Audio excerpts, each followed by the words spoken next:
वट सावित्री व्रत कब है, किस तिथि को है, किस मुहूर्त में है? आइए हम आपको सही मुहूर्त और सही तिथि हम बताते हैं, साथ ही साथ इसकी कथा भी बताते हैं। हिंदू परंपरा में स्त्रियां अपने पति की दीर्घायु और सुखद वैवाहिक जीवन के लिए तमाम व्रत का पालन करती है। वट सावित्री व्रत भी सौभाग्य प्राप्ति के लिए एक बड़ा व्रत माना जाता है। यह ज्येष्ठ कृष्ण अमावस्या को मनाया जाता है। इस बार वट सावित्री व्रत 19 मई को किया जाएगा।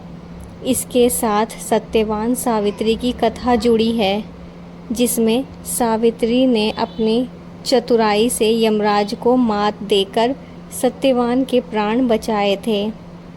इस व्रत को करने से सुखद और संपन्न दाम्पत्य का वरदान मिलता है।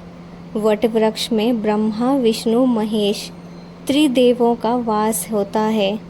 बरगद के तने में भगवान विष्णु का वास माना जाता है। जड़ में महादेव का वास माना जाता है। शाखाओं में भगवान शिव का वास होता है। वट की लटकती शाखाओं को सावित्री स्वरूप मानते हैं, इसलिए यह पूरा पेड़ पूजनीय हो जाता है। वट वृक्ष लंबे समय तक अक्षय रहता है, इसलिए इसे अक्षय वट भी कहते हैं। यही कारण है कि हिंदू धर्म में इस वृक्ष को पूजनीय माना गया है। हिंदू पंचांग के अनुसार वट सावित्री व्रत ज्येष्ठ माह के कृष्ण पक्ष की अमावस्या तिथि को मनाई जाती है।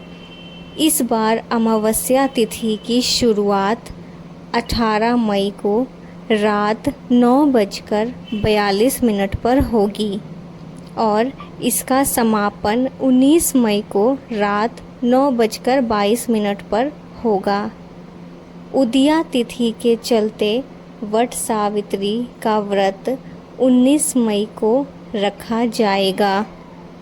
सुबह स्नान करके निर्जल रहकर इस पूजा का संकल्प लें। वट वृक्ष के नीचे सावित्री, सत्यवान और यमराज की मूर्ति स्थापित करें। वट वृक्ष के जड़ में जल डालें। फल, धूप और मिष्ठान से वट वृक्ष की पूजा करें। कच्चा सूत लेकर वट वृक्ष की परिक्रमा करते जाएं और सूत तने में लपेटते जाएं। कम से कम 7 बार परिक्रमा करें। हाथ में भीगा चना लेकर सावित्री सत्यवान की कथा पढ़ें या फिर सुनें। फिर भीगा चना, कुछ धन और वस्त्र अपनी सास को देकर उनका आशीर्वाद लें।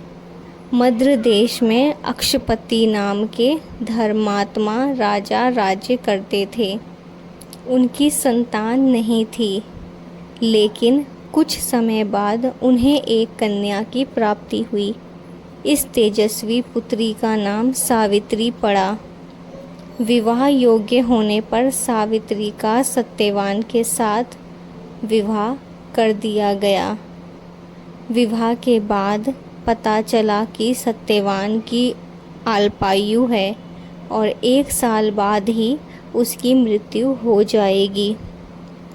लेकिन सावित्री अपने दाम्पत्य जीवन को लेकर अड़िग रही।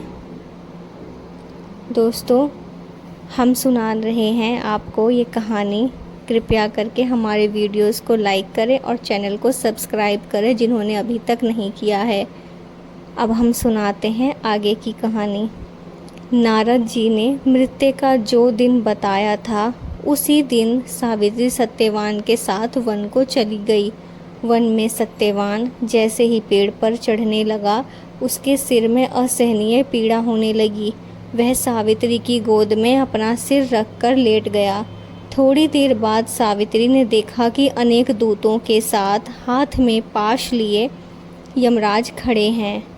यमराज सत्यवान के प्राण को लेकर दक्षिण दिशा की ओर चल दिए।